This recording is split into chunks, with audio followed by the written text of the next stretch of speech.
Well, the theme of today's show is do not trust doctors on TV. I'm James Parker, News Talk 820, 93.3 FM, WBAP. Because for some reason, me, a guy who never went to one class of medical school, has gotten medical predictions far more correct than the nation's leading virologist. Does that make any sense whatsoever? Does it make any sense that if you go back and you rewind the clock 6 years, if you just took me, but it's not about me. There's hundreds of people on Team Red Media who are saying this, a bunch of people in the blogosphere, a bunch of people who are actually doctors who are getting deplatformed and fired all over the place. We were getting it right, and the air quote experts were getting it wrong. Well, we now have to sort of amend that in your memory banks. They weren't getting it wrong. They weren't like, oopsie, we looked at the same information and just came to the wrong conclusion. They knew what they were saying was wrong, so then they weren't getting it wrong. They were lying. Dude, the most jaw-dropping story out of the news update you just heard from Trina before the show started was Dr. Fauci text admitting that the vaccine was linked to miscarriages in pregnant women. But they didn't want to make that public because then there wouldn't be support for the mandate. Then you wouldn't have the government forcing everyone to take the vaccine, making billions and billions of dollars for the companies that they chose were going to be the chosen ones, the big benefactors. And of course, some of that money is going to get kicked back to them for perpetuity. But how bad does it have to be? I want to not just talk about the abstract things that happened in the past, but I want you to remember sort of the, Michael Crichton called it the gel man amnesia effect, where you would see something that was wrong in the media. And like if you've ever seen a car wreck or a football game or some event that you read about on the newspaper the next day or saw in the news the next day, you would think, boy, they got everything wrong. In fact, a lot of times they get it 100% wrong, like backwards. And then the next day you just watch the news or read the newspaper and assume that's somehow more valid than the story they got wrong. So remember, when I go back and I talk about all these doctors that were like, we're experts, we know everything. I'm a doctor, an actual medical doctor. I've practiced medicine for 21 years. I am a critical care nurse. I've been a nurse for 16 years. I spent 4 years in undergraduate school, then 4 years in medical school. And then another 5 years as a resident in emergency medicine. Look at all of my diplomas. I worked a second job to put myself through nursing school. I'm 53 now, and I won't have my student loans paid off till well after I retire. I can name every organ in your body and tell you exactly what it does. Did you know there are between 60 and 100,000 miles of blood vessels in the human body? I know that because I've studied human bodies. Did you know the human body has 205 bones? Well, you're wrong. It's actually 206. I did know that because I'm a doctor. Did you know that eating raw ginger cures cancer? You didn't? Good, because it doesn't.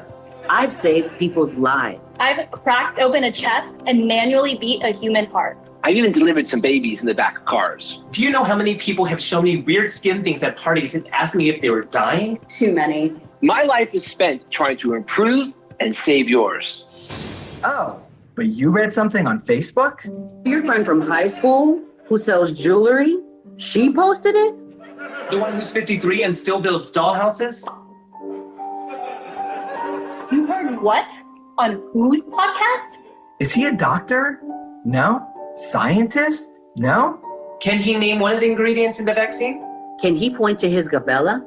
Then tell him to shut the up. The fellow's right here, by the way. Isn't that polio shot we gave your kid, and then your kid not getting polio? Well, those two things are related. How about this?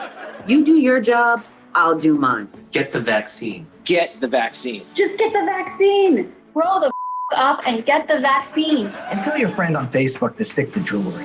That condescending, smarmy, sarcastic, terrible advice got babies killed, ruined pregnancies. They knew it. Well, we know Fauci knew it. And we know Fauci wasn't the guy that was doing the test. He was being told from the people that were doing the studies, oh my goodness, this is bad. So people in the medical community knew it. So either you doctors are all in on it and you're willing to lie to the American people about health concerns, whether or not it causes a miscarriage, which means you should lose your medical license, probably go to jail. Or You were easily duped by the people lying to the rest of us, where some of us, myself included, saw through it.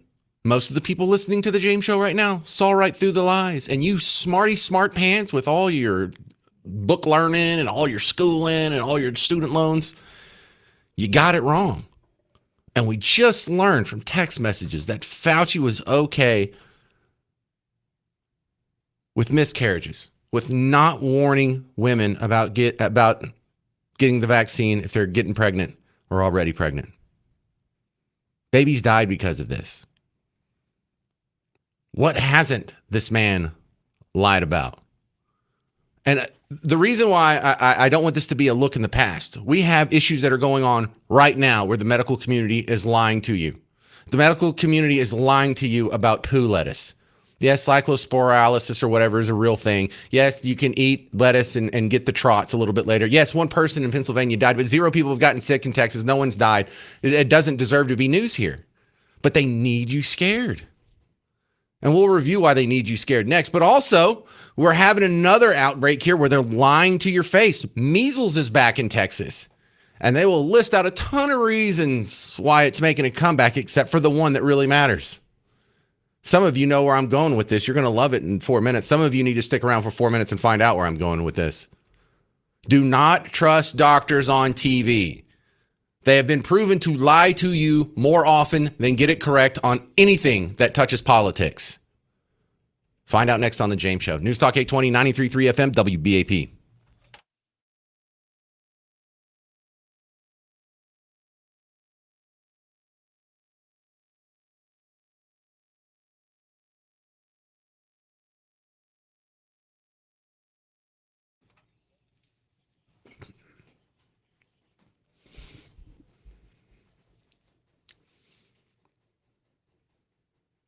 Hey there, homeowners. James Parker here for Blue Ribbon Roofing. Listen, if you have any doubts about your roof, now's a good time to get them fixed. We're pretty sure we're not going to have any rain for the next 7 days. So if there's a crew open, we could get this done in a matter of just a couple days. People are surprised. Go look at the Google reviews for Blue Ribbon Roofing. And a lot of your neighbors in North Texas were shocked that this could happen in just a couple days. Like, I called on one day, inspection the next day, 2 days later, there was a crew from start to finish to clean up.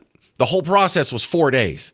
That's what I want to hear. I want to hear the good news. I want to hear how John Hopkins helped you file the paperwork with your insurance company to get you even more money than you would have gotten without them. I want to hear about how they did such a good job on the cleanup that you can't even tell. I want to see one of those 5-star reviews, and I want it to be you. I love hearing that people had a good experience with Blue Ribbon Roofing after I told you to do it. So if you have any need for a roof inspection, roof repair, anything like that, get the free roof inspection now. Go to blueribbondfw.com.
Can we just take doctors off of TV? I'm James Parker. It's News Talk 820, 93.3 FM, WBAP. The top story we have going on today here, and it just broke this, I don't know, right around lunchtime is when I first saw it, is Senator Ron Johnson. Okay, he tweeted this 1 hour ago. It says, Dr. Fauci was concerned in January of 2021 that the second dose of the COVID shot could be associated with miscarriage. So Senator Ron Johnson and Rand Paul released a whole bunch of texts between Anthony Fauci, Rochelle Walensky, who, when Biden took over, became head of the CDC, and Vivek Murthy, who I don't remember that name. While I've been conducting oversight for years, now that we have the documents in Fauci's government issue phone, my investigation has only just begun. And then there's a screenshot of the text from January 25th, 2021, where he does say that he's concerned about miscarriages from the vaccine. And he uses some stuff I don't know, like cytokines. There's a significant cytokines storm. Whatever. That's his explanation for it. He even goes into depth and understands why that is and where it's coming from. But remember, if they lied to you in the past, they're lying to you now. Don't expect them to lie to you in the future. Expect them to be lying now about health stuff. And I don't mean all things health. You know, Don Nelson passed away, one of the great Mavericks coaches of all time, second winningest coach in NBA history. There's nothing political about that, so they're not going to lie to you. But I want to bring you this story about measles in Texas. Now, measles was something that was eradicated before I was even coherent and paying attention. Around the time I was born, the last natural case of measles was dying off, and we had gotten rid of it through a combination of, better sanitation and medicine, and also the vaccines that got rid of it, if you believe in such things. But measles has made a comeback. Now, you and I know why measles made a comeback, because measles wasn't eradicated in the whole world. Measles was eradicated in America. And there's a lot of third world countries that aren't up to our standards when it comes to eradicating diseases. And when you import 20 million of them in your country over the last 20 years, some of them had measles and brought it back. This might have been exacerbated by some moms who were scared about vaccines. And let's see if it even gets a mention in the report last week.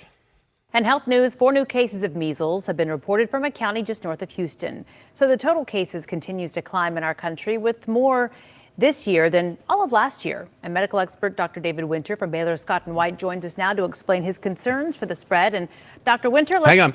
Remember, I just played you in the last segment a bunch of smarmy doctors who lied to your face and were condescending and were completely wrong about the subject, what they were being condescending and smarmy about.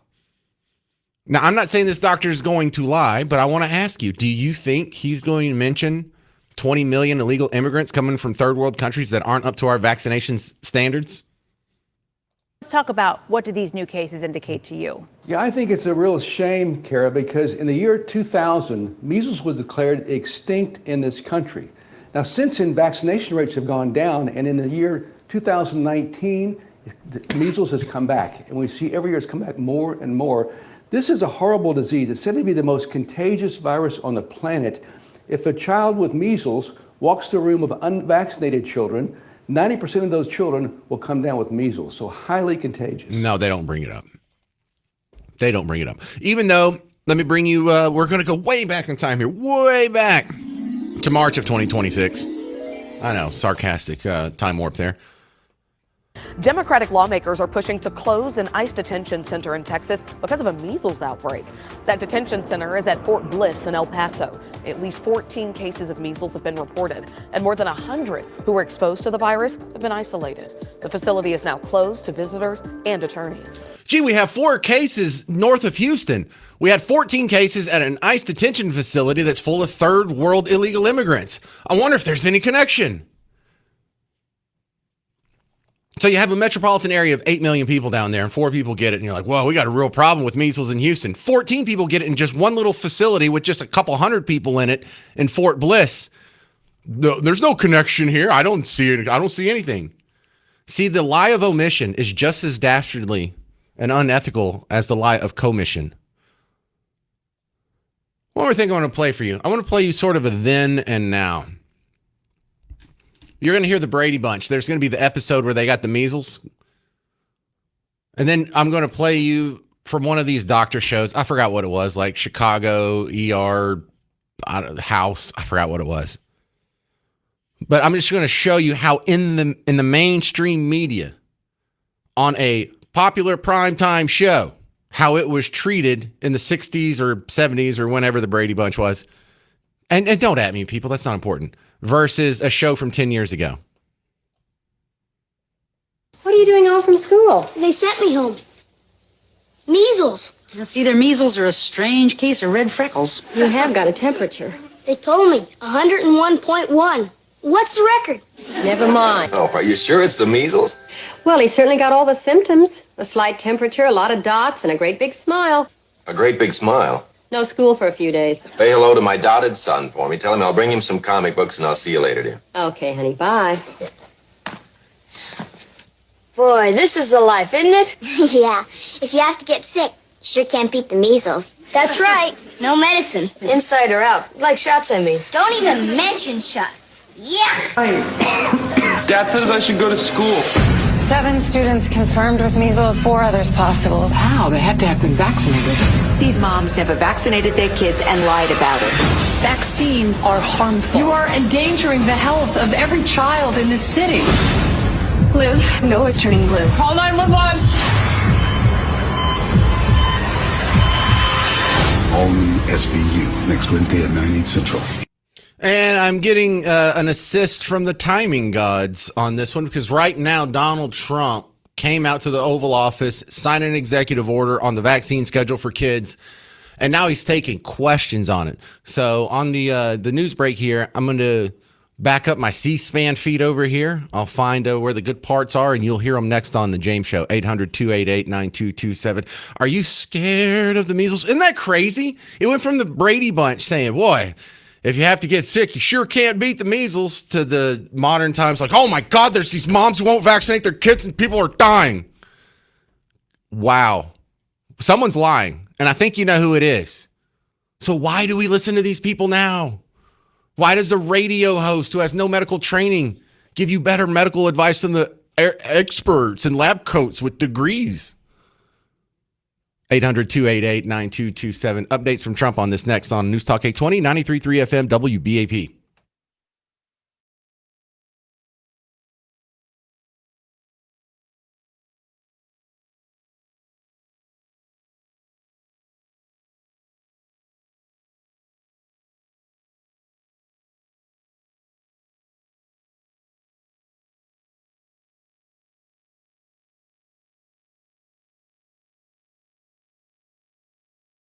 Demands. You said America's parents and children are being big announcement. You've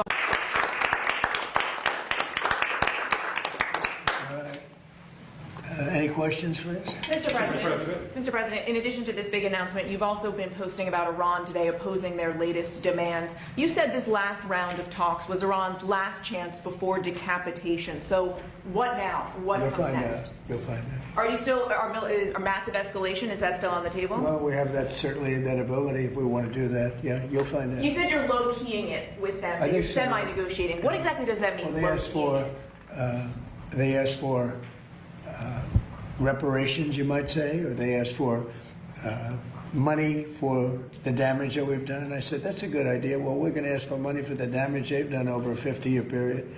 Whether you go SS Cole or whether you go all of the people that were so badly hurt, so badly wounded or killed, many thousands of people, and maybe damages for the 52,000 protesters over the last 4 months that were killed in Iran. We think their family should get damages for killing their person or their child or mother, father that were protesting. It's at least, it was 52,000 a month and a half ago. So now what is it?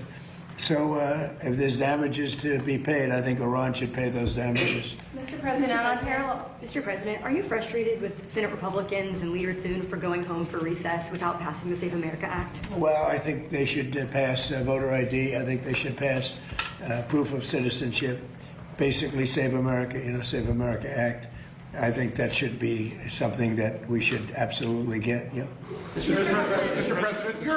President, you're a proud father. Would you have vaccinated your children differently based on the recommendations? Well, I did.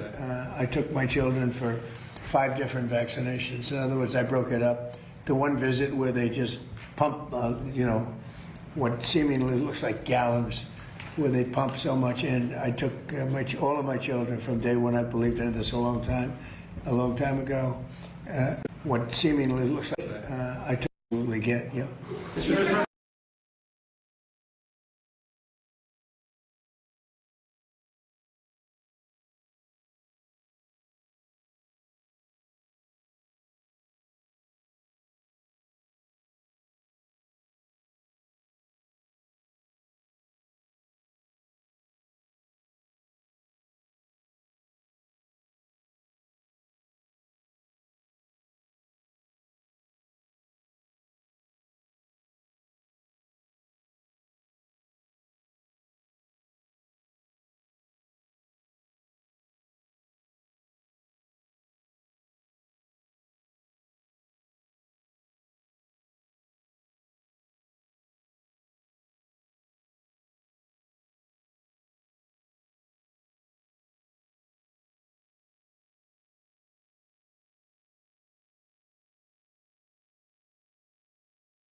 Well, I was just talking about sketchy vaccines, and then Donald Trump shows up talking about sketchy vaccines. I'm James Parker. Welcome to the James Show, News Talk 820, 93.3 FM, WBAP. So he comes out and he signs an executive order about the vaccine schedule for children, and I'm sure he's recommending something shorter than that.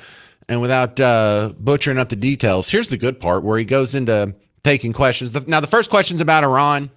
And the lady asks, you said you're going to decapitate them. This is their last chance. What does that mean? Gave a pretty long answer there that didn't have anything that would excite you. The second question was about the vaccine situation. And he tells his story. He shares what he went through when he had kids. And it was time for them to get vaccines. And I think all of us, or most of us, have that story.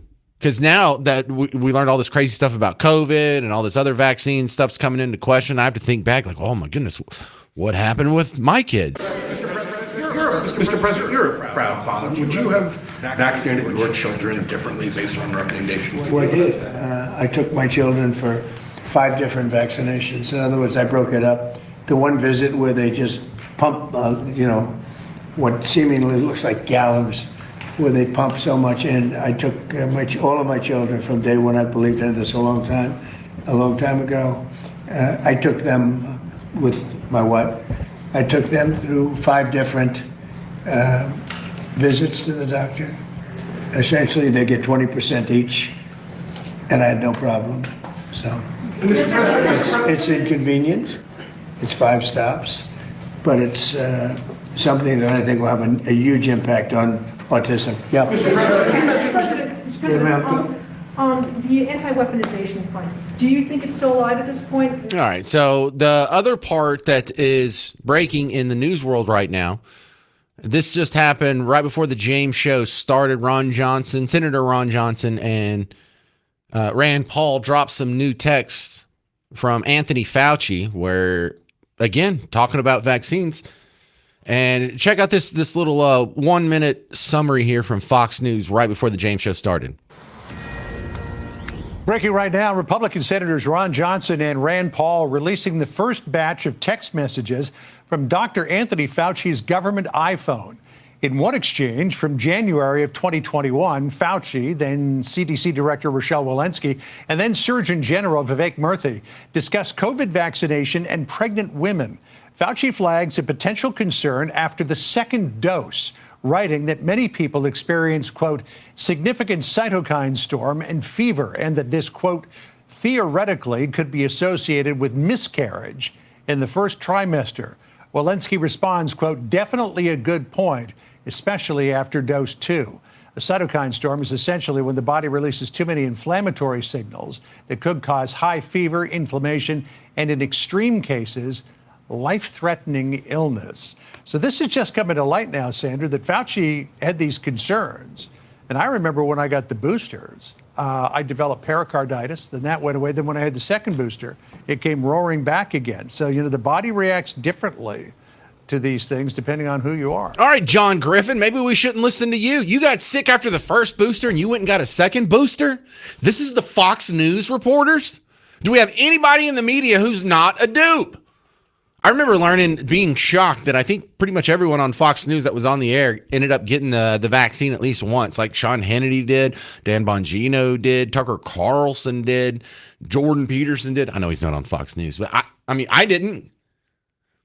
Can we just fire all the people that have shown themselves to be unworthy of the very important, crucial platform that they have and replace them with the people who demonstrated extraordinary wisdom in the face of overwhelming adversity and standing by truth and principles during this time? The COVID vaccine or the COVID virus itself, not a big deal. Not a good way to gauge people.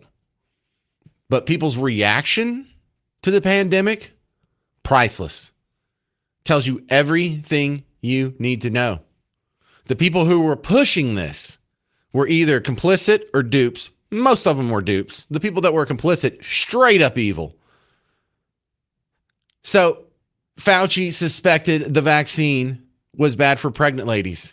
And instead of going and warning them, possibly saving pregnancies, saving babies, saving families, saving marriages, He kept it shut. Why? Because that's what's good for Team Blue. And this is what happens. This is what the CDC is doing right now. Rochelle Walensky is not there doing what's best for you when she was head of the CDC. She was doing what was best for her politics. That's right. What was best for her politics. And that's what they're always going to do. You don't want to politicize health, then get the government out of health. Get politics out of health. Because this is not going to change.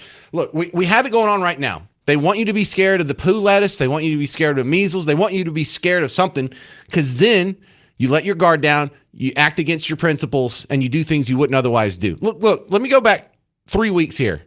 When the poo lettuce outbreak started, what was this really all about? A major update on the Let me go to the end here. Fruits and vegetables under running water. Scrub firm produce with a clean brush and remove the outer leaves of leafy greens before eating them. Also, drinking boiled or bottled water in areas where there are cases of the outbreak is suggested. And additionally, of course, practice good hygiene when you're eating by washing your hands often and after using the restroom. Health officials say the investigation is ongoing and they're continuing to search for this exact source of the outbreak now that we know that this is a false positive. But they're worried about the funding. That's what they're really worried about. They're worried about, hey, if we keep demonstrating that we're absolutely worthless and we're politically controlled, people are going to ask for us to be shut down. Well, we have to have constant reminders that food is scary and medicine is scary and vaccines and the viruses and outbreaks and pandemics are out there and you need government to keep you safe. That's not true. You know what you really need? You really need for them to go away. You really need for all this to be returned to the private sector. Example, FoodNet, which is a national surveillance program designed to investigate and detect foodborne illnesses, had a big funding cut last year. Oh no, there was a big funding cut. Now we're not going to be safe. We better restore the funding so the Team Blue bureaucrats can live off the taxpayer money and we can expand the scope and power of government. Yeah, how did that work out? We've been funding Fauci for 40, 50 years now. How did that work out? Oh, that's right. He just made pandemic after pandemic. Lyme disease, RSV, then COVID. We created that with these idiots, and now we're supposed to listen to them on when we are supposed to take a vaccine, when we're not supposed to eat lettuce. Who to blame for measles? They can't stop lying to us. Why do we allow this to persist? Get government out of healthcare. Period, point blank, end of story. And I'm going to have some smarty pants send me an email, james@wbap.com, if you want to try it. They're going to say, oh, yeah? Well, just to show you how inconsistent you are, you don't like socialism, you don't like government and medicine. Well, then you want to get rid of Medicare and Medicaid? Actually, yes, I do. Now what you got? 800-288-9227. You're going to hear another sound clip from Donald Trump speaking with the press today, or right now, on The James Show. News Talk 820, 93.3 FM, WBAP.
Well, vaccines are the hot headline today. I'm James Parker, News Talk 820, 93.3 FM, WBAP. Now, here locally, you're supposed to be scared of a measles outbreak in Texas. There's 4 people with measles now confirmed north of Houston in active cases. We had the measles outbreak last year in the Panhandle. Remember that with like the Amish Mennonites or whatever it was? And then we also had an outbreak earlier this year back in March at an ICE detention facility outside Fort Bliss, which is adjacent to El Paso. There was 14 there. But we also learned within an hour before the James Show started that some newly released text messages from Anthony Fauci during the coronavirus pandemic showed that he was aware of miscarriage risk from the vaccine and didn't tell the outside world. Didn't care if your baby died. The important thing was what? Getting that damn vaccine mandated. And without the mandate, how are we going to fire all the Team Red people who stand on their principles? You know, if you wanted to find a way to really kneecap, if you were a tyrant and you wanted to find a way to kneecap all of the upstanding, independent, non-robotic automaton sheep out there, this is how you would do it. Come up with something unconstitutional, force it down everyone's throat, and punish the people who don't comply. It's a tyrant's dream. So Donald Trump, right as the James Show was starting, came to the Oval Office, signed an executive order relaxing the childhood vaccine schedule, and then taking questions afterwards. Here's another one. I thought this was a good question from some reporter. I don't even know who this guy is. Mr. President, why does the establishment media so often seem to be against even asking questions about vaccines? It's amazing. When you come up with a recommendation for a vaccine, it could be the medical groups, the pharmaceutical groups, I don't know, But it is amazing. There's nothing that we lose with this. If the worst thing that would happen would be nothing happens. We're not going to lose anything. At the same time, we could gain tremendous. We could save hundreds of thousands of lives, millions of lives. And I wish we could have done it a long time ago. We got stopped by court. We had a court, I guess, in Massachusetts that stopped us very early on. I believed in this for a long time, so now we're getting it done. And I think you're going to see potentially tremendous results. Yeah, Dan? Mr. President, a topic on manufacturing, if I may. The Bureau of Labor. So that's where we're at just now with Donald Trump talking to the press in the Oval Office. Joe in Grapevine. You're on News Talk 820, 93.3 FM, WBAP. Hey, Joe. Hey, James. Honor and a privilege, and I sincerely mean that. Outstanding. You come out firing today, buddy. All I can say is they stay locked, cocked, and ready to rock, fire for effect, expend all remaining, show no mercy, take no prisoners, brother. Semper Fi. James, let me just say this to you. What set all this we're talking about in motion? It was the pandemic, correct? What qualified as a pandemic? It had to be at least 3%. We found out now from the senators that it was actually 1%, around 1%. Less than 1%, yeah. If it hadn't have been that much, James, a lot of this stuff wouldn't have been considered a pandemic. They cooked the books. I remember on this and other stations, doctors, nurses, people were calling in saying that if someone dies of a car accident, a motorcycle accident, their head is severed off.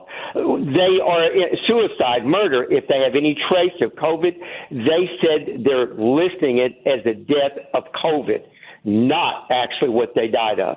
That is what put it in the pandemic category, 3%, and people were already talking about this.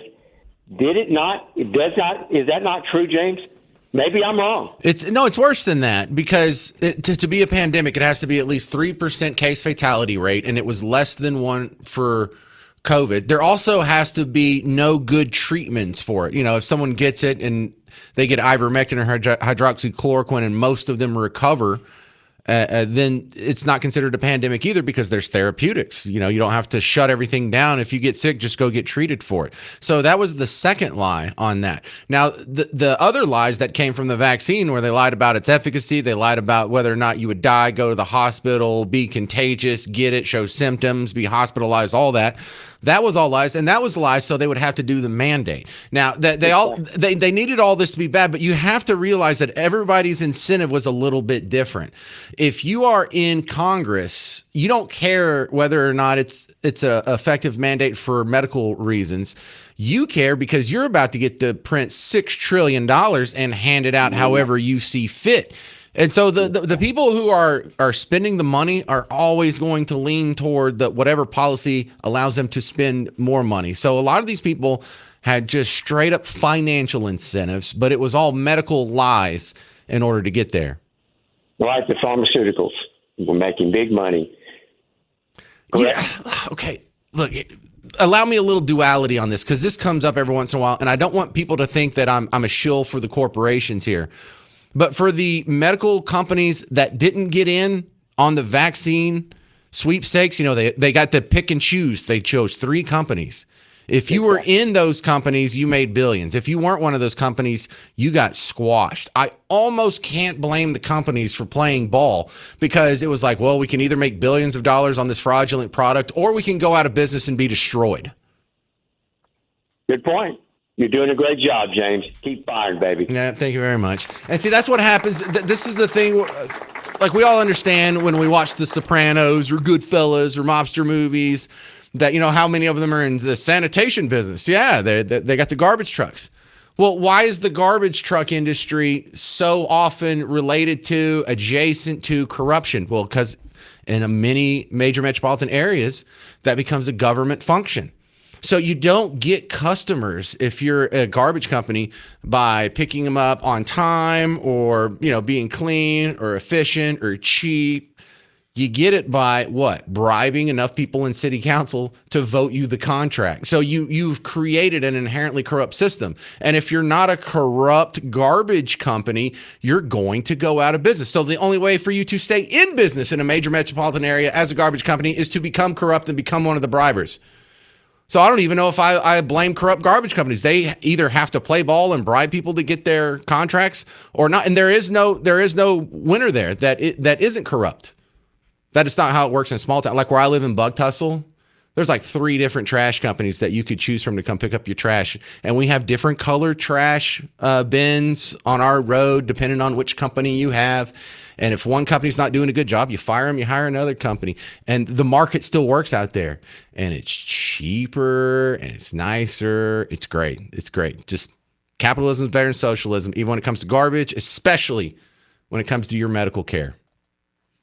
All right, coming up next on the James Show, a lot of shootings, a lot of violence over the weekend, kind of a shocking amount, and a lot of it here in Dallas. I'll tell you the ugly parts that they don't want to tell you next on the James Show. News Talk 820, 93.3 FM, WBAP.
Who's afraid of a big bad data center? I'm James Parker, News Talk 820, 93.3 FM, WBAP. I know a lot of people are rolling their eyes because we talk about this a lot, but this is huge.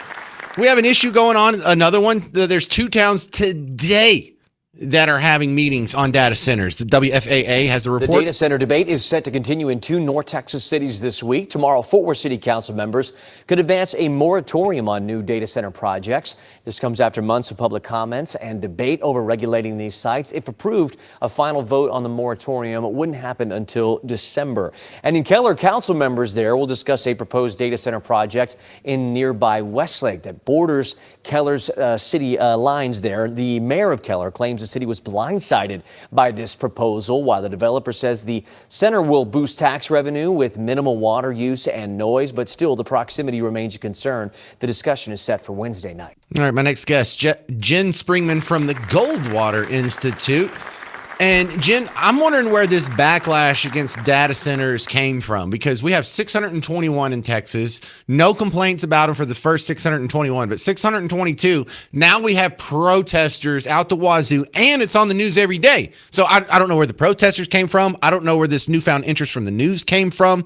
Do you have a better explanation for me, Jen?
Well, it's been super effective in riling people up, because there's a lot of people who are listening to WBAP who are on Team Red. They would even consider themselves Republicans or even MAGA. And they're echoing the same policy positions as Bernie Sanders and AOC. And even when I point that out, they're still hesitant to question their worldview.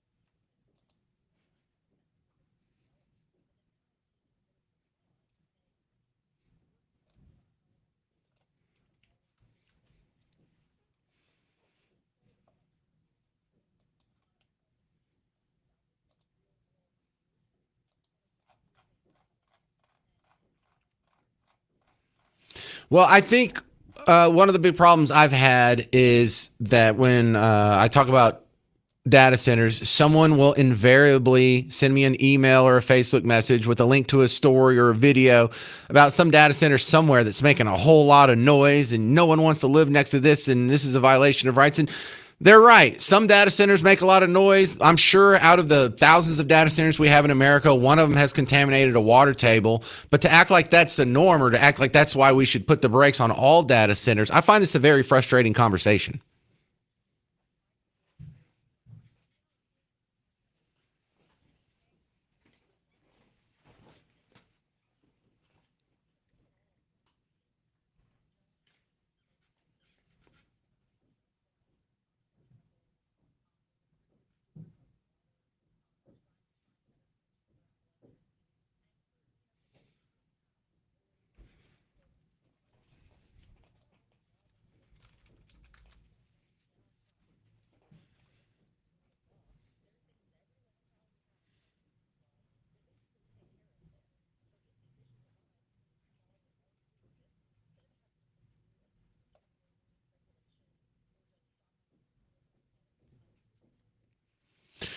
Well, it's nice for your first visit on the show. A lot of people give me hell about data centers, so I appreciate the positive support there. Jen Springman from Goldwater Institute. How do we find more of your work online?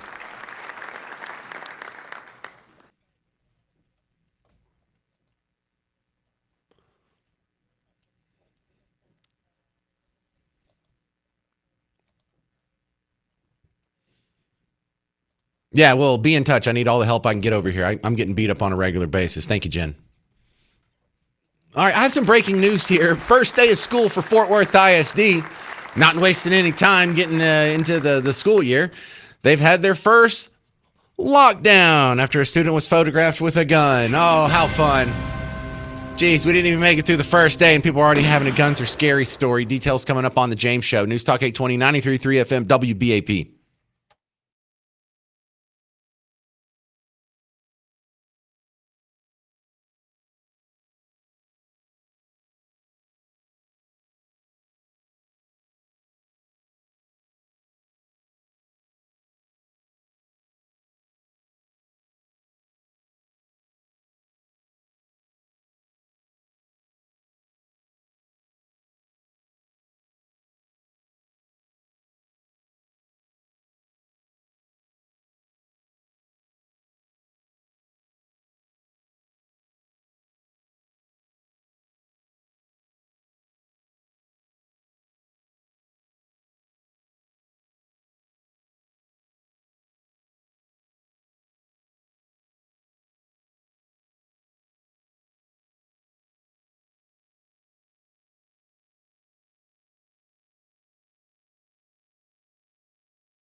Congratulations. First day of the school year, first lockdown of the school year. I'm James Parker. This is The James Show.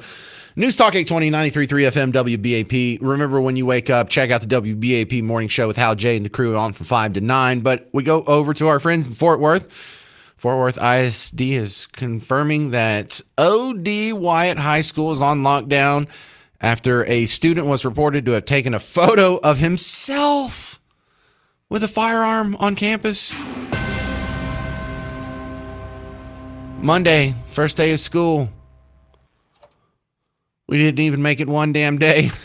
5 individuals, including the student who took the photograph, have been detained as part of the investigation. So that's from a spokesperson for Fort Worth ISD talking to our news partners over at WFAA. If you go to WFAA.com, they have a couple of pictures of what they're showing here. But there's no action.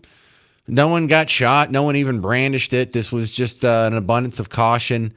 Apparently someone in an SUV got their car searched. I imagine this belonged to the student who, whatever. But WFAA flew their helicopter over and got some cool pictures of the parking lot if you want to see that.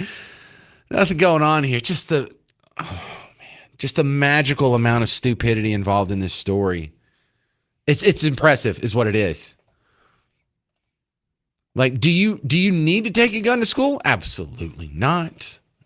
Are you an inherently bad person if you take a gun to school? I don't know. If you're like a hunter who was sitting in a duck blind over the weekend. I know it's not duck season, but just stick with me here, people. And like you left it in the back and it's on camp. Of course not. If you borrow your dad's truck and he had a gun in the console and you didn't know about it and that's how it got on, of course not.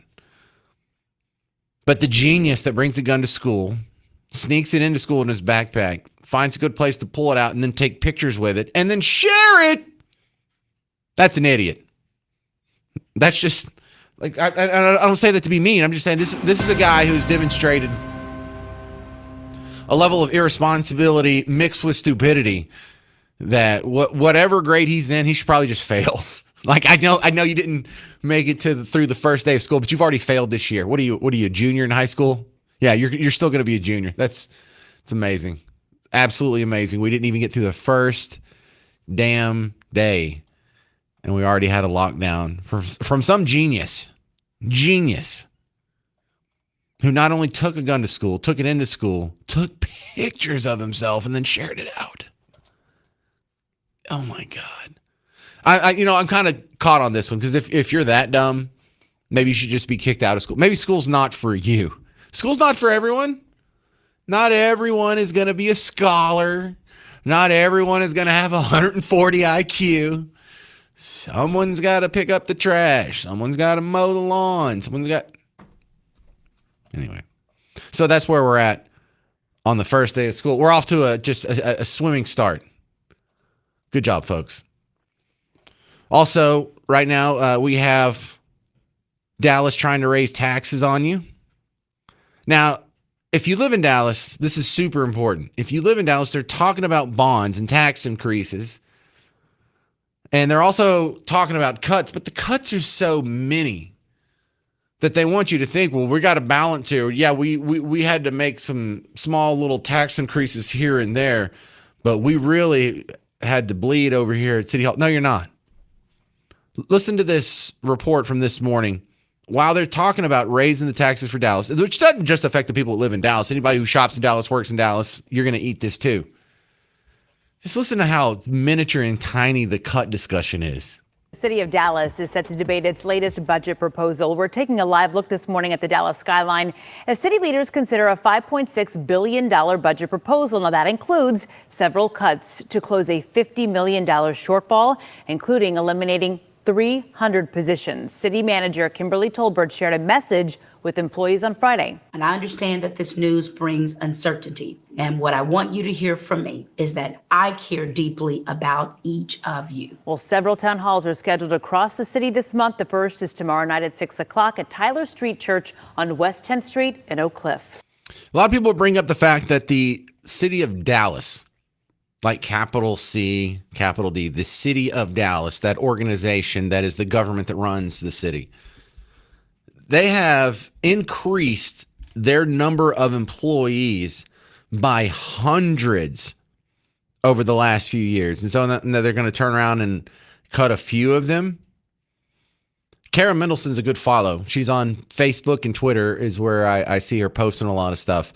And she is maybe the only person on the city council that is legit about making city government smaller, about questioning, do we really need all of these new employees? Do we need hundreds of new employees over the last 6 years? Because the size of the city hasn't grown significantly.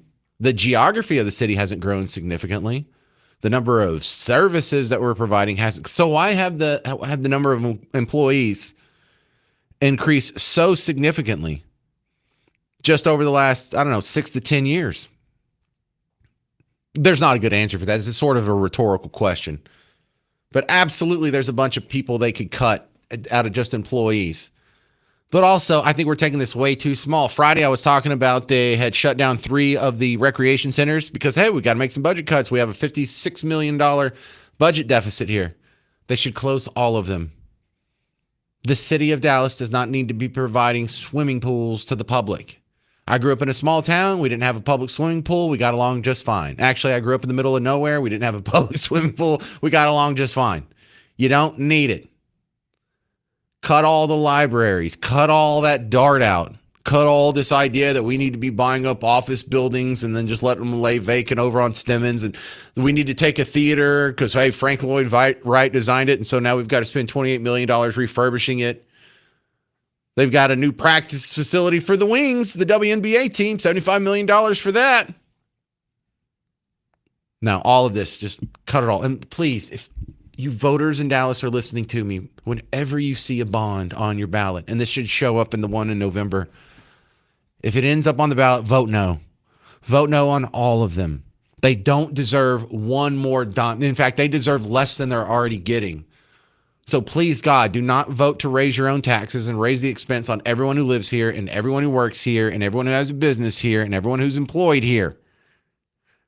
Just say no to bonds, to government, to spending, all that. Coming up next, you're going to love this one. You're absolutely going to love it. WNBA is the center of attention for all the wrong reasons. And we have 2 guys, former NBA players, who are declaring for the WNBA draft, and they're really excited about their feminine era. 800-288-9227. I'm James Parker on News Talk 820, 93.3 FM, WBAP.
Well, the WNBA's talent pool is expanding. I'm James Parker. You're listening to The James Show, News Talk 820, 93.3 FM, WBAP. And you know it's not about basketball when we're talking about the WNBA. A couple of NBA retirees have announced that they intend to be part of the 2027 draft class of the WNBA. Enes Kanter has been getting most of the attention. The other guy that announced over the weekend, Royce White, he says, look, man, he didn't realize until just recently that he's a trans woman, but he's enjoying his feminine era. You know, right now I'm just having a blast in my feminine era. I never thought that I was a woman. You know, I've always trusted the science, and I thought I was a man my entire life. But you know, after further review, strong look at my personal preferences, it would appear that I am indeed sometimes identifying as a transgender woman, and I think it's only fair I get a chance to play with some of my queens here in the twilight of my career, my athletic prime. Oh my goodness, I'm enjoying this so much. Now, and partially in an effort to keep me out of trouble, but also to show you some very important context, we're going to go back. And Bob Costas is a dedicated Team Blue acolyte. He supported Barack Obama. He supported Joe Biden. I don't know if he supported Kamala Harris. I didn't get or remember an opinion from him on that. But he's come out and spoke out against school shootings and spoken in favor of gun control and spoken for any time he opens his mouth and politics comes out, it's always for Team Blue. So earlier this year, when the Olympic Committee decided on their new rules around gender, he said some things that apply just as much to the International Olympic Committee as it does to the WNBA. In fact, he makes the WNBA reference in his analysis of the new gender rules for the Olympics. But it's the same story. You were the face of the Olympics for so many years. This news today about the IOC basically banning trans athletes, that there's going to be a genetic test. Yeah. Your reaction to that and this very complicated issue? Give me enough time to address this so I'm not misunderstood. There are people who use this issue cynically for political purposes, and they're demonizing people who happen to be trans, who should be treated with respect and dignity and understanding. However, common sense is not transphobic.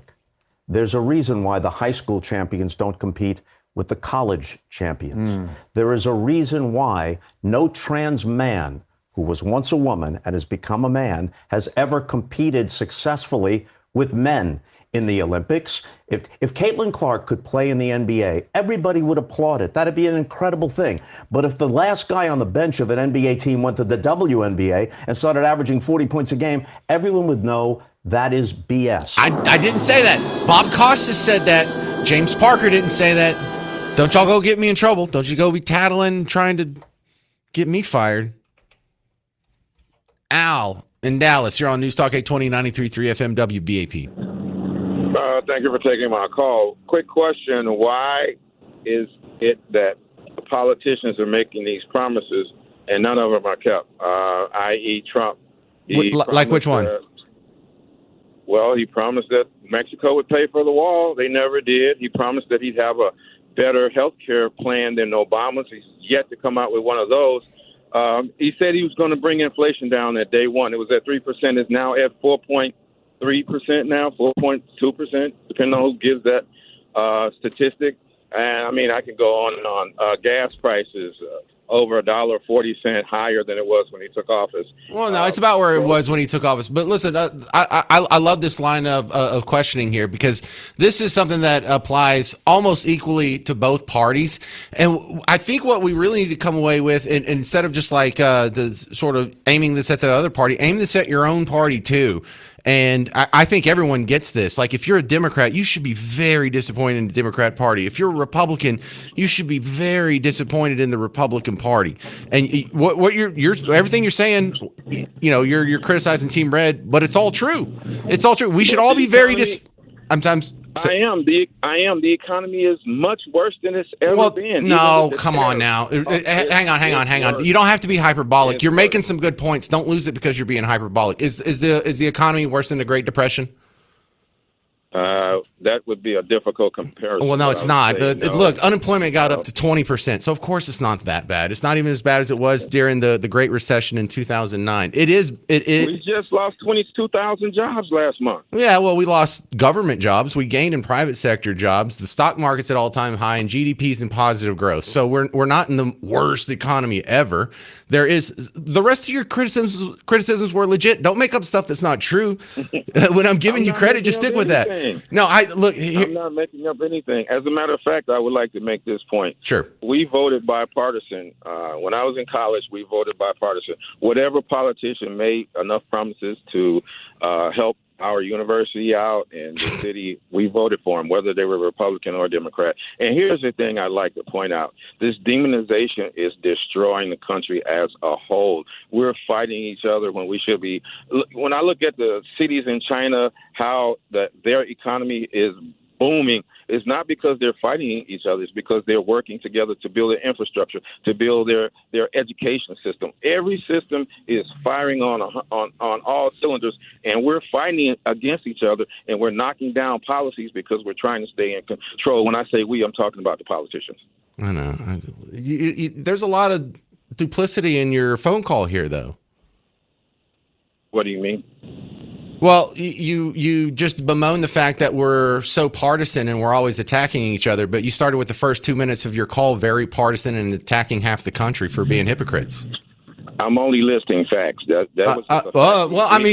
So my point stands. And China's economy is not some roaring lion of success. They still have 400 million people who live in grinding poverty. 800-288-9227. Coming up next, we'll talk. We'll steer it back into this WNBA situation because there's a lot of people on Team Blue who aren't on board with the official narrative, and this is going to be real interesting to see how this plays out because you damn sure know they're not going to let Inez Kanter and Royce White into the WNBA. That's next, coming up on the James Show. News Talk 820, 93.3 FM, WBAP.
Yeah.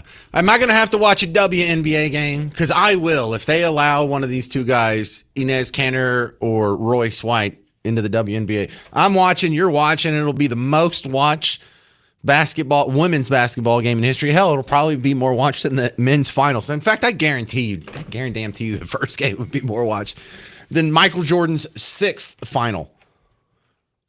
By the way, I'm James Parker. It's the James Show. News Talk 820, 933 FM, WBAP, yada, yada, yada.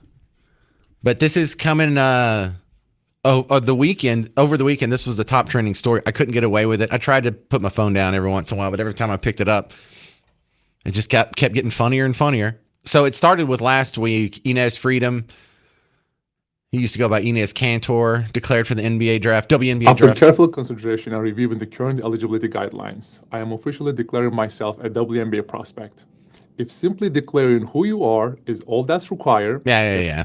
And look, this is sort of an accepting of the challenge from one of the players and some of the coaches. They've all been asked to put a microphone in front of their face. Would you allow a trans player? And so many players have said, heck yeah. I think it's trans rights now is our new battle. That's what I think I was saying, that like the battles have changed. Oh, yes. You know, like our intentions have been the same, but now the environment has changed. We see trans people's rights being, stripped away from them. There's a lot of discord. Let's go. This is going to be so awesome. I can't wait. Part of me doesn't want this to happen, and I really don't think it's going to happen. I don't think they would let the two guys on the team for obvious reasons. But also, I'm kind of glad because I want this. I don't want this to go way before the next Olympics because I want to see how absolutely freakish the next Olympics could possibly be. Cleo in Plano, you're on News Talk 820, 93.3 FM WBAP. Hi. I personally think it's great that they've decided to come forward and join the Women's Basketball League because I feel they need to be mocked. They're a bunch of women that are supposed to be representing women worldwide, or at least in the United States, and young ladies, and yet they cannot support women. So I think it's perfect that they're being mocked. I don't think it's a mockery. I think they mean it. I think that if you allowed them to be on the team, they would suit up and do it, and they'd be dunking 80 points a game. I want them to wear wigs, James. I want them to wear wigs and falsies up underneath their sports bras because I'm sick and tired of, no, seriously, I'm sick and tired of these trans women getting up there. The only thing they do in sports is like grow their hair longer. Have you ever seen some of the power lifters or the guy who's a swimmer or some of the other sports? They make zero commitment to this. So I want to at least see some falsies underneath in your sports bra and a decent hairstyle and put some makeup on and shave your beard. I do. No, see, I kind of like the idea that neither one of these guys shaved their beard, but Royce White did put on a blonde wig over the weekend and make a couple of TikTok videos, and it shouldn't have been funny, but it was hilarious, Cleo. And listen, here's the dirty little secret, Cleo. Have you watched a WNBA game yet? Occasionally, because when we do go out to eat, we like sitting at the bar when we go to sports okay, bars, but so intentionally, there, so you can't avoid it. Okay, no, but I do not willingly turn the channel to watch it ever. No, right, I haven't either. But if this game happened and Inez Kanter was in it, wouldn't you watch? Yes, I would watch 100%. I could not take my eyes off of it. It would be transfixing to watch him out there, them, knocking him down. Word choice. To the ground. You can't say transfixing. That's hateful. Think of something else. Yeah, you said transfixing. Please be respectful. No, it's you're supposed to like you can't stop looking at it. Mm-hmm. I'm disgusted. I'm disgusted by your lack of empathy. I do have a lack of empathy. Anyone will tell you I don't like it. I call it blackface to women, and it's very disrespectful, and I stand on that. I will never back down from that. Blackface to women. I like that. Well, I also like the specter that this might be the first WNBA game that turns a profit. All right, thank you, Cleo. We'll leave it at that. Cynthia in Midlothian. You're on News Talk 820, 93.3 FM, WBAP. Hi. Hey. I just want to say I don't think we need to worry so much about what's going on with the WNBA and with transgender in general. Let the Islamics take over, and they got a foot in the door. This problem will take care of itself. Well, that seems to be the less optimal way to solve this problem. But look, a lot of people have pointed out the irony of if you're for protecting the rights of women, or if you're protecting the rights of gays, or you're anyone else in the rainbow flag, you may not be so keen on importing the Islamists from the third world. No joke. That's- Absolutely. Well, Cynthia, let me ask you this. Have you watched a WNBA game on purpose? My husband loves to watch it, so yes, I've seen Oh, them. wow. Well, what does he think about this? Someone who's actually a fan. I haven't asked him about it. I'll ask him today. Well, please do and get back to me if it's a funny answer. Okay. What kind of glory will a 256'5" man get from beating girls at basketball? Well, the glory won't be from beating the girls. The glory will be dismantling a very overt lie that is being perpetrated by the media and academia and all these other people who want to pretend that there's no difference between men and women. Okay. Oh, that's all I got. There's no glory in beating women, but it will be fun to listen to the announcers, and it will be fun for talk radio purposes, Cynthia. Thank you very much. That's Cynthia in Midlothian. All right, Zach Bryan is coming to AT&T Stadium August 22nd. Special guest Ryan Bingham and the Texas Gentlemen.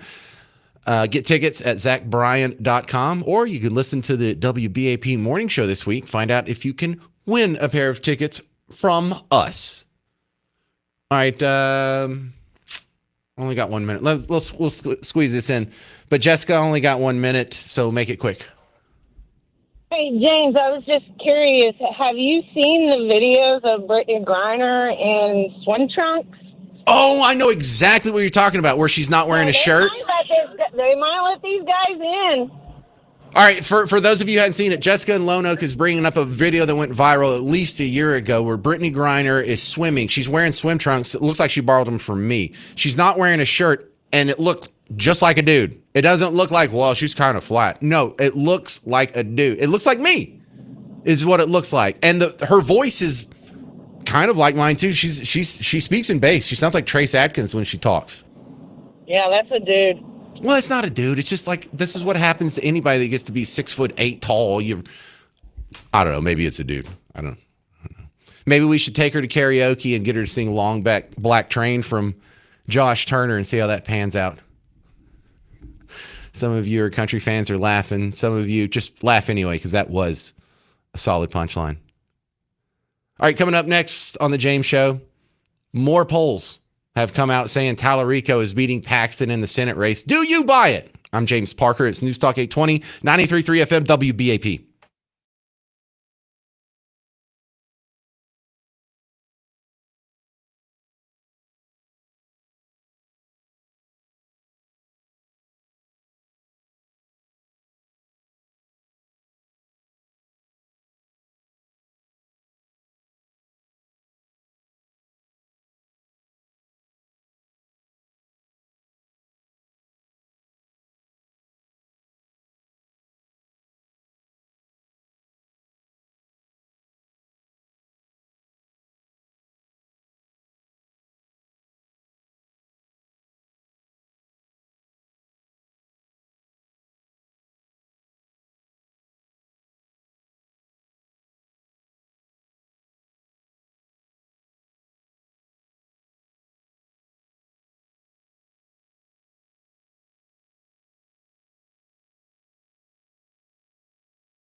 Don't believe the polls. I'm James Parker, News Talk 820, 93.3 FM, WBAP. And this time I'm talking about Tallarico.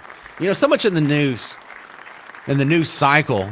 Turns out you look back in 6 months, you look back in 5 years, for sure. You can tell that it was almost all a lie. You probably don't remember just off the top of your head, but let me remind you, for all of 2017, 2018, and 2019, for those 3 years, the top story was a fake story. The story that was reported the most, got the most amount of airtime and column inches, was Trump-Russia collusion to steal the 2016 election, and that turned out to be all false. For 2020, the top story was COVID. Almost all of that turned out to be false. Of course, there was a real virus, coronavirus, but the whole part that it was a pandemic, false, didn't meet the case fatality rate. The fact that the thing's called a vaccine, it's not a vaccine. The social distancing, lie. Mask, lie. Lockdown, lie. The idea that hydroxychloroquine and ivermectin were bad, lie. Now, what are they lying about? Polls. You've seen the polls be wrong. In fact, that was one of the factors in the misinformation of 2017, 2018, and 2019 is the Trump-Russia collusion. A lot of people on Team Blue were expecting a Hillary victory. The polls were telling them that Hillary's winning. In fact, Hillary's running away with it. And so you can understand the cognitive dissonance in their head, why they'd be very emotional and upset and confused the day after when we found out that Trump won. Well, something that can't be right. I've been told for the last year that Hillary's running away with it, that nobody likes Trump. He's just a dum-dum. And everybody can see it and everybody hates him. I know it, you know it, everybody knows, believe me. And so if that's what your steady intake is of information over a whole year and then it turns out to be wrong, it's easier to believe that, well, something sketchy must happen with the election. There's no way the polls can be wrong. Well, the polls were wrong. The polls have a terrible pattern of being wrong, if and only if it helps Team Blue. And so now, is this what we're facing here again? Because when you look at the betting markets, when you look at Kalshi, when you look at Polymarket, Ken Paxton is going to win this thing. You look at the polls, there's now been 4 in a row that have come out saying James Tallarico is winning. Here's what you're going to love. I got this report from WFAA this morning where they were talking to one of their political analysts, and this guy is all over it. He's not buying it for 5 seconds. A trend clearly developing right now in the race for U.S. Senate. Democrat James Tallarico now ahead in a 4th poll. This one out on Friday from Texas A&M showing Tallarico with 47% support, Paxton at 43% support. This sampling size not as big as the others, but it does match the 3 most recent surveys, all showing Tallarico ahead of Republican Ken Paxton. Now, this is notable. It's still early, but it is notable because no other Texas Democrat in 30 years has been in this position. Republican Congressman Craig Goldman, a Paxton supporter, is on Inside Texas Politics with us this week. What concerns you most about Republican prospects in this state in November? Because Tallarico has led the last 3 polls that have come out. These are respected polls. Yeah, These are respected polls, though. Jason, you've been in long enough to know polls don't matter. But if you were on the receiving end of these polls, you'd be telling me, hey, listen, we're ahead in all the polls. When a Democrat wins statewide in this state, then I'll buy you a beer. It's still Paxton's race to lose? It's absolutely. Paxton, well, it's not his to lose. Paxton will win. How close do you expect it to be? Well, look, I mean, the Cruz-Beto race was, what? 3 points? 3 points last time, so, but it doesn't matter. A win's a win, and I fully expect Ken Paxton to beat James Tallarico on the issues alone. And I feel the same way about this as I do about the WNBA situation. Not too upset about it. It will fix itself. This is not an argument you can lose. And if the polls don't fix themselves, we will start ignoring the polls and only paying attention to Polymarket and Kalshi and the betting markets. If they're going to be more right than the polls anyway, they're about to put themselves out of business if they don't quit lying to us. So either way, you're going to win that argument. Now, the next story I have here, boy, this sounds like I'm making it up. This sounds like conspiracy theory territory. And I promise you, it's not. You've seen the Coke cans that have your name on it. Hey, I want to share a Coke with Randy, or I want to share a Coke with Amy, or I want to share a Coke with James or John or everybody but Garrett. I don't think there's a Garrett in there. But they have a Coke store where you can go in and on a kiosk personalize your can. Get your own custom can. So if you have some funky name with some funky spelling, you can get one made just for you, or you can get it made as a gift, or you can put a message on there. It could say, James loves Miss Parker. Hi, Miss Parker. But check this out. Some guy was trying to make a specialized Coke can and found out where the boundaries are. So at the Coke store, you can personalize a message. You can put Allah loves you.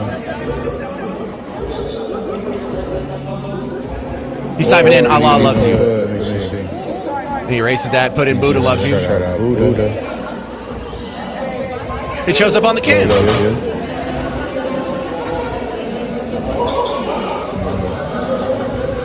But you cannot even type in the word Jesus. He types in Jesus. The second S pops up a warning screen. Allow this text on the can. Everything else is good though. Even if I put, let's see, Satan. Oh, no, bro. Satan's fine. Satan loves you. You can put that. So you can put Satan loves you. You can put Allah loves you. You can put Buddha loves you. But when you type, but if you type in Jesus, Jesus, the second you get to that second S, the warning screen pops up and it says that's blocked. crazy.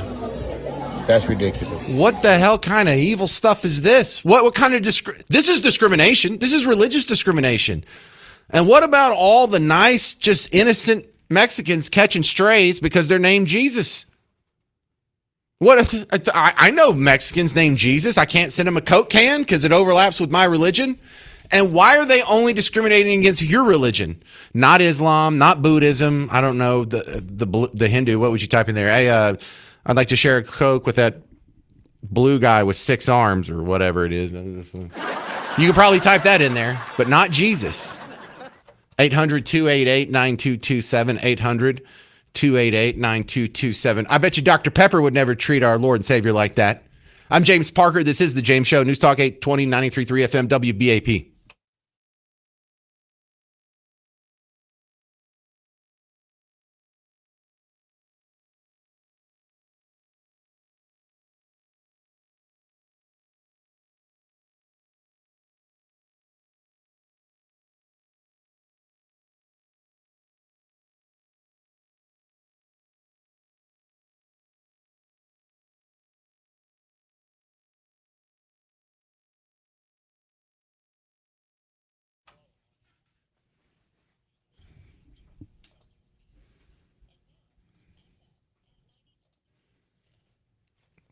Hey, homeowners, James Parker here for Rhino Shield. When it's time to pretty up your house, get Rhino Shield, especially if you're about to sell it, if you're thinking about selling it, because Rhino Shield will make your house look great now.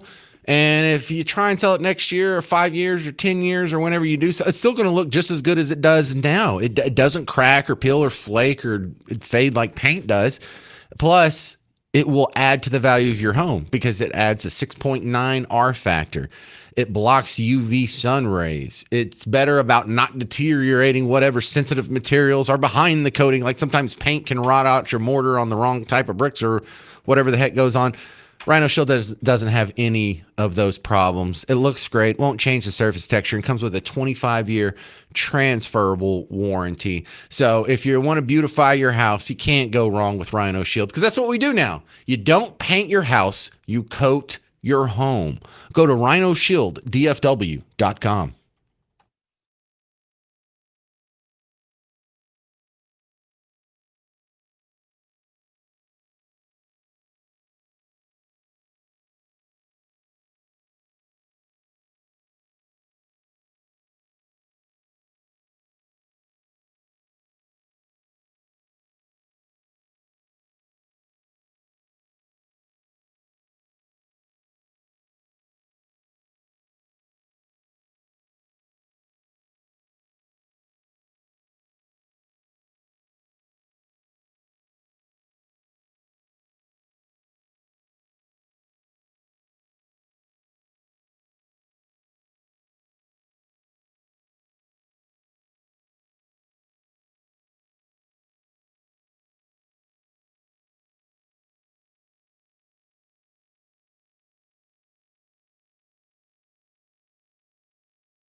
Hey there, welcome back to the James Show, News Talk 820, 93.3 FM, WBAP. I am your host, James Parker.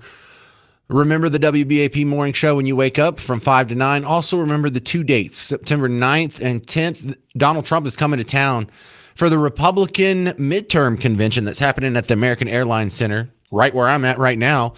Not in this room, actually. He's not going to be speaking here. He'll be at the next door. But whenever September 9th and 10th roll around, just turn it on WBAP. We're going to have a booth set up in the middle of Radio Row, in the middle of all the action, and we're going to be at random times just dragging by people who you've probably heard of. Should be pretty incredible, and dare I say historic. So just remember September 9th and 10th on those 2 days. All right? We lost a good one. Don Nelson passed away, Mavericks coach. Morning. Dallas Maverick fans are remembering a beloved basketball legend. Yeah, former head coach and basketball Hall of Famer Don Nelson died yesterday at 86 years old. Janelle Ford is live outside the American Airlines Center with more on his legacy this morning, being remembered, obviously, as a giant for the franchise. Well, Matt and Carrie, you can't really talk about the Mavs basketball franchise without mentioning Don Nelson's name. He came to Dallas in the late 90s when this team was really struggling. He brought Dirk Nowitzki and Steve Nash in and really helped turn the Mavs into one of the most exciting teams in the NBA. And that was just one chapter of an incredible basketball life. Before Mavs fans knew him as Nelly, he won 5 NBA championships as a player with the Boston Celtics in the 60s and the 70s, then went on to become the second winningest coach in NBA history. Nelly was known for being creative, unconventional, and pretty fiery on the sidelines. He coached with a ton of emotion. Sometimes that meant a few technical fouls, but he also gave his players room to be themselves. And you can see that in the tributes coming in this morning. Dirk wrote on social media in part, "I don't think my career could have turned out how it did without you being my first coach and giving me the freedom to play my game." Luka Doncic also posting, saying in part, "I have so much respect for him and everything he did for the game, especially the way he believed in international players." And we also spoke exclusively with current Mavs CEO Rick Welts, who knew Nelson for decades. He was one of those guys that brought every ounce of emotion of how he felt about every single game, every single night. And I think that that's one of the things that fans loved about him, right? Now, Nelson's family says he died peacefully yesterday with his loved ones, and a celebration of life is planned for this Thursday at Preston Hollow Presbyterian Church. I'll send it back to you in the studio. Yeah, you know, a lot of people think it's real easy if you've been a player and you don't even have to have success, just being exposed to the game, whatever your profession is at that level, you should be able to turn around and be a coach. And a lot of current coaches actually were players before, not even successful players. Like Sean Payton was like a third string backup. I believe he even played for the Cowboys for a little bit there. You know, he was never rocking and rolling and league MVP or making the Pro Bowl or anything like that. But, you know, standing on the sideline, holding a clipboard, watching, a lot of people think that that's just sort of a natural progression. That's not the norm. For a few guys, it is. For most people, myself included, this is one of my shortcomings. I'm a terrible coach. There are a couple of sports that I know inside and, well, there's 3 of them that I know inside and out. And if I had the coaching gene, if I had the coaching ability, I think there's 3 sports that I could make that my job and actually be useful at it. But I don't have that ability. Also, like I play a couple of musical instruments. I have a hard time teaching people how to play. I play guitar and piano. I can't teach you. I can try, but there are many people who are good. And so I have to remind myself that that's just a different skill set. And you know who really is good at that more so than most? Strangely enough, women. Women are better coaches, I've noticed. They don't even have to know the game as well, but the ability and really the patience, I think, is where I fall short. Like, I think I could be a decent coach. It would have to be with adults, though. It'd have to be like college level or semi-pro or minor leagues or pro. I don't think I could deal with kids. I don't think I could deal with the short attention span. I don't think I could deal with the people who don't take it serious. Or, you know, when I say between now and the next practice, I want you to spend X amount of hours practicing, and they don't actually do it, that would drive me nuts. But apparently Don Nelson had it. And we should be more amazed at the people who can do both, because that really is almost a completely separate skill set on its own. And so if you are a great coach, you may have been like an okay basketball player, but the ability to get to that next level, that really is something special. To be one of like the Phil Jacksons or the Pat Rileys, you know, the guys that played, they weren't ripping it up. They turn around and be a better coach than they were a player. That's pretty awe-inspiring stuff. And Don Nelson was one of those guys, and he wasn't a Phil Jackson, and he wasn't a Pat Riley. He didn't even win any championships. But the real measure of a man in this situation is by the reaction to his death. And this is something that applies to all of us. This is what applies to you too. Because this really is one of the few things that matter. You know, your family, of course, top priority, always has been, always will be, always should be. But there's a middle ground here between that and total nothing. Because 100 years from now, no one's going to know that I was here. No one's going to know that you even existed. No one's going to, like, everyone that personally knew you is going to be gone from this earth. We will be lost into the sands and the hourglass of time. So the only thing that really matters is what do the people around you who actually knew you the closest think of you? And that's the only measure. That's the only real measure you're going to get in this world. Then let me read you this tweet from Dirk Nowitzki last night when he found out his former coach, Don Nelson, had died. Get out the Kleenex, kids. He said, "Nelly, you didn't just draft me. You believed in me. You saw things in my game before I ever realized I could do them. I've said it a million times, and I will always say it. I don't think my career could have turned out how it did without you being my first coach and giving me the freedom to play my game. I can only say thank you for everything. R.I.P. legend." So, you know, round of applause for the coaches out there. You play a special role in a lot of people's lives, especially at that very crucial adolescent phase, that awkward transition from childhood to adulthood. When you pile on the skill, the strenuous activity, the pressure. You guys are special people. I can't do what you do. All right, coming up next, we got to play Dead or Alive. 2 tickets to see Train. They'll be at Dos Equis Pavilion this Saturday. So if you want to take your wife, you might want to go ahead and call in right now, 800-288-9227. Dead or Alive is next on The James Show. News Talk 820, 93.3 FM, WBAP.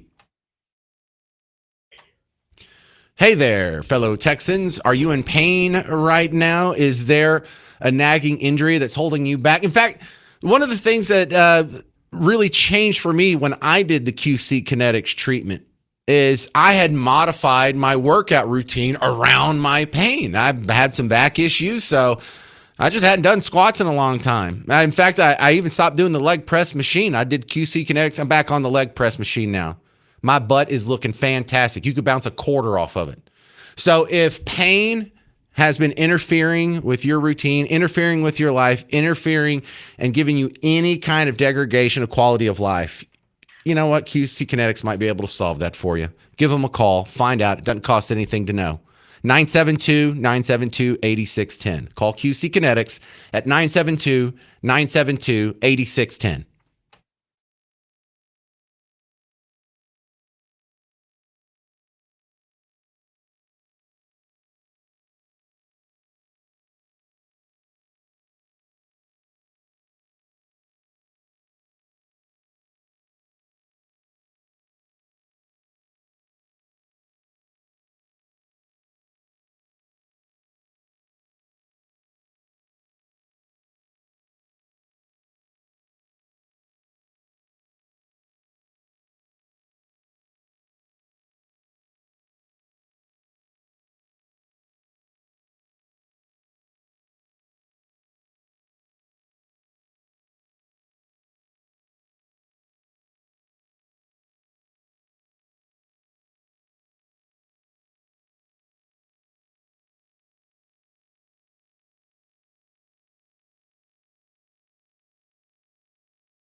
Hey there, welcome to the James Show, News Talk 820, 93.3 FM, WBAP. You are just in time for Dead or Alive on the James Show. If you want to win some train tickets, call in right now. In fact, no one's called in thus far, so phone lines are completely open.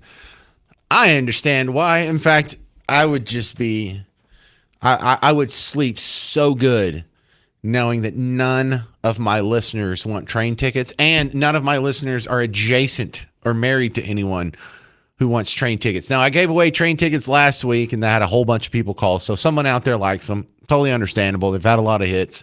You don't have to like everybody I like. I don't have to like everybody you like. But if you want to try and win some train tickets, call right now. 800-288-9227. 800-288-9227. So train is going to be at Dos Equis Pavilion this coming Saturday. Tickets and information at livenation.com. But we're doing something fun today. The category is James. Famous people named James. 800-288-9227. 800-288-9227. All right, now people are calling in. While we're setting up the phone lines, Good Garrett's getting everyone screened over there.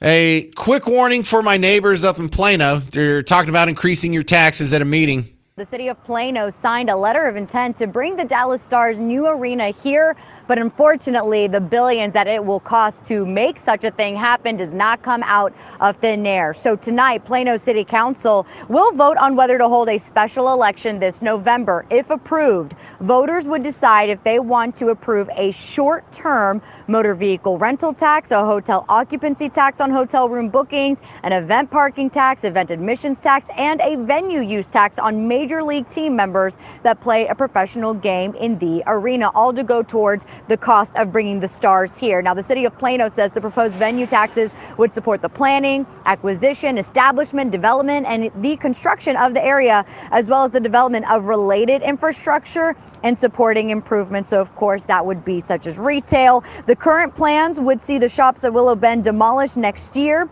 with a new complex in place by 2031. If Plano City Council opts to have a special election, it will take place on November 3rd. That date might sound familiar to you. It is the same day as the midterms, where voters will also decide on new federal, state, and local leaders. Ooh, Plano leaders are sneaky.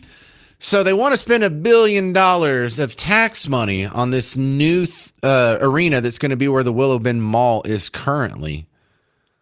And they've set up all the taxes to where they won't be paid for by the locals. So isn't this a weird decision they're going to go on? You're going to go to the ballot box and you're going to vote whether or not you raise taxes on people who visit. So the hotel tax, the ticket tax, the event parking tax, the tax on the players that come and use the venue. None of that is going to be borne out by the residents of Plano. Well, I mean, when they buy a ticket and park there. But how about minimally affect the actual citizens of Plano? We're just going to what? Sock it to all the visitors? But what are the visitors coming for? Are they coming for the hockey game? Some of them are. But isn't that going to hit anyone who participates in those taxes? So I still stand as a no. I really do. I am absolutely disgusted by the idea of multi-millionaire and billionaire owners getting $1 billion from the taxpayers to get a bright, shiny new stadium. So I hope it doesn't pass.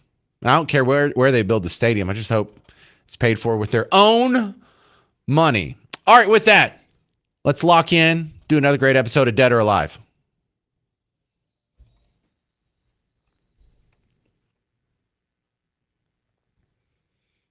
Thank you, Mr. Jovi. Welcome to Dead or Alive. I'm going to give you 10 people named James. You have to tell me if they're dead or alive.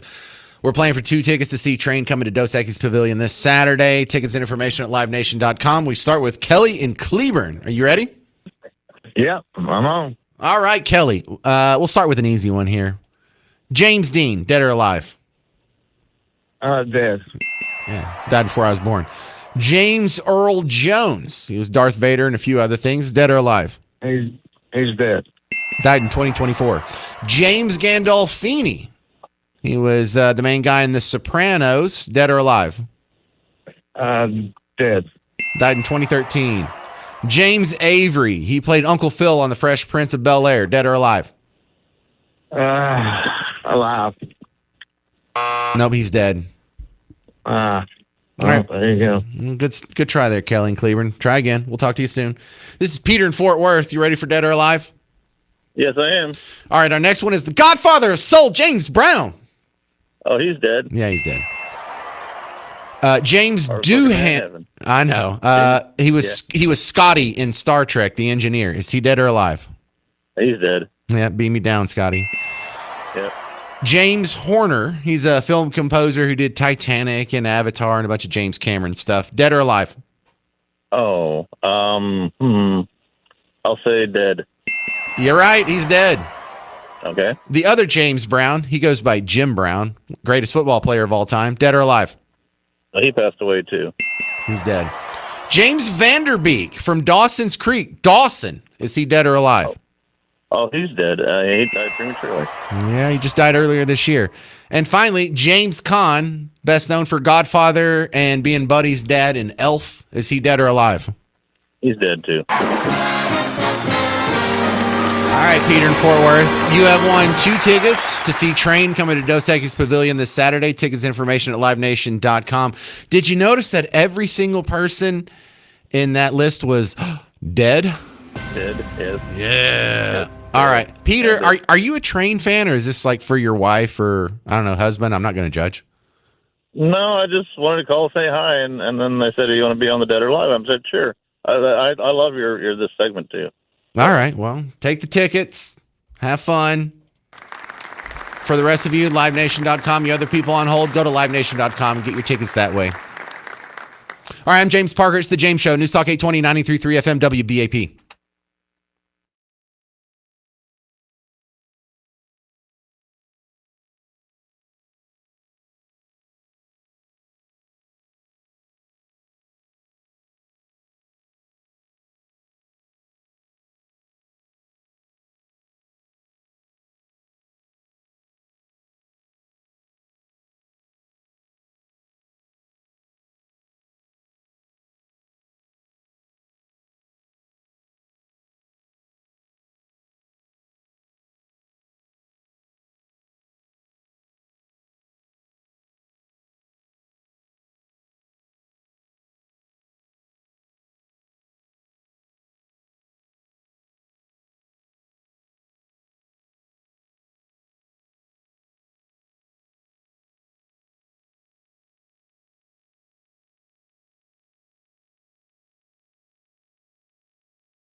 Hey, I got some sound bites from AOC that kind of paint an interesting picture. I'm James Parker. It's the James Show, News Talk 820, 93.3 FM, WBAP. Remember the WBAP morning show when you wake up, Hal J and the crew from 5 to 9 until Matt Locke takes over. Let me start with AOC on the Sunday talk shows. And as someone who is a Democrat socialist, and probably the most famous Democrat socialist out there, AOC has been asked to explain for her fellow Democrat Socialists of America, who, if you go through their social media history and some of their past speeches, have said some pretty fringy things out there, fringy and cringy. And now this is a neat trick. They get to go out and they get to say, oh, yeah, I know I said I was against Thanksgiving, but I don't mean that. I know I said I want to abolish the Senate, but I don't mean that. I know I said defund police, but I didn't mean like take their money away. That's just what I used to think. I've totally progressed and changed since then, and I'm on to the next thing, so I can't be held accountable for what I said 7 months ago. Don't be ridiculous. Now, you are responsible for what white Democrats did to black people in the 1860s. However, these people aren't responsible for what they said in January. So it's a fun game to play. But she tries to draw a new boundary, like delineate a new frontier here, where that's not what we believe now. We're in the next generation of woke. That was woke part 1. We're in woke part 2. And boy, that first iteration of woke, wasn't that crazy, guys? These races ultimately are local, and all politics are local. My understanding is that that Francesca Hong has made clear her present stances to her electorate. Yeah, she's moved away from a lot of that. Right, she's moved away from it. And I have a local city councilman that has this saying, woke one was crazy. Okay, And I think that what's important is that we have to assess what Was it? I mean, did the candidate is movement go saying. Hang on, let me pause it. Wasn't that crazy? Wasn't that funny when we said we wanted to get rid of cops? When we said we didn't want ICE anymore? When we said we want open borders and we hate Christians? Well, white people are evil. Isn't that crazy? You can't just laugh that off like that wasn't your position. And you realize what's going on here. They really did believe all that stuff. They just know it's not going to play well at the ballot box. And there's a bunch of stupid people who will vote Team Blue for whatever reason you give them, as long as you're not a Republican. They've been convinced that Republicans are racist, sexist, evil, bigot, homophobe, probably vampire Nazis. And so as long as you don't say anything too crazy, like, let's get rid of all prisons, then you're going to have these people's vote. So they have to back off of this here as we're actually getting close to Election Day. We didn't mean all that. With some of those positions, I mean, you briefly supported the idea of defunding the police. Well, I think that during this time and especially during COVID, there was a huge opening of the Overton window. We were shut down. Mm-hmm. There was some of the highest unemployment rates that we have seen because of those shutdowns. Yeah. And I think that the doors were really open in trying to entertain any and every policy that was going to get us to a better place. And I actually think that the discussions that were had in that time were quite fruitful. I think that when we talk about crime today, it's fundamentally different than the way that we talked about crime in bringing crime down, right? Mm-hmm. And I think that we all share in the goals of having as low a crime rate as possible. I think that, no, we don't. During lockdown, of course, rhetoric in that time is not rhetoric that we would use today. And I'm grateful that these candidates have the opportunity to present who they are to their electorate and what they're campaigning on. And boy, wasn't that a flaming bag of dog poo? No, actually, my principles were consistent before COVID, during COVID, and after COVID. Well, the conversation we had around reducing the crime rate changed significantly. We don't talk about it in the same way. I do.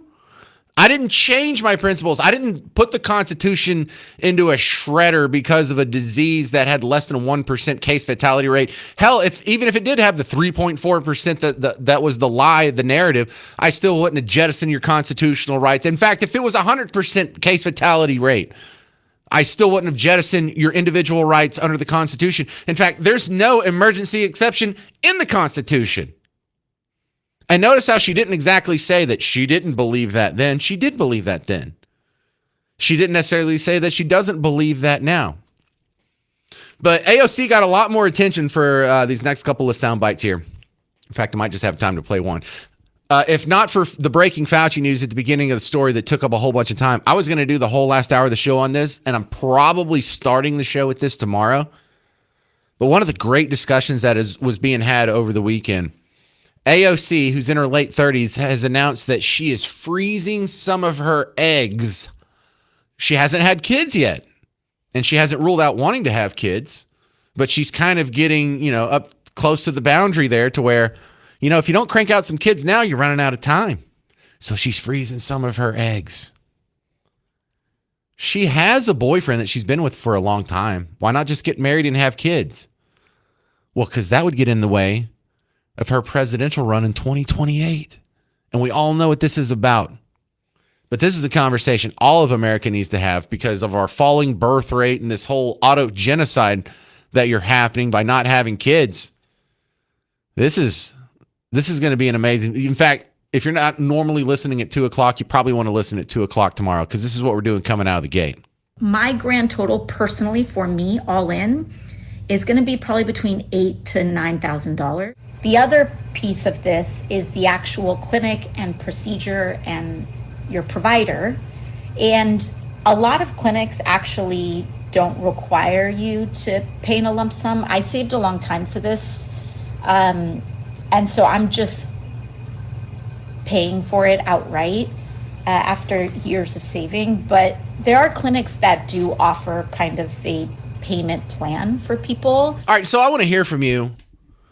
A lot of people are against this for a few reasons. If she's 37 now and she's freezing her eggs because she wants to run for president, well, that'll be 2 years from now. She'll be 39. If she wins, she'll get in office when she's 40. She'll get out of office at 47, 48. Then you're going to have kids? And look, I want everyone who wants kids to have kids. I think we should be having more kids. I had 4 kids. Each one was a blessing. I would recommend it highly to anyone who's on the fence. Go have some kids.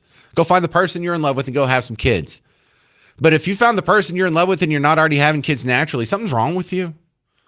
What are you putting this off for? And look, if you do have kids, you implant them at 48 and you crank them out at 49 or 50. I mean, this is not ideal. This is not good.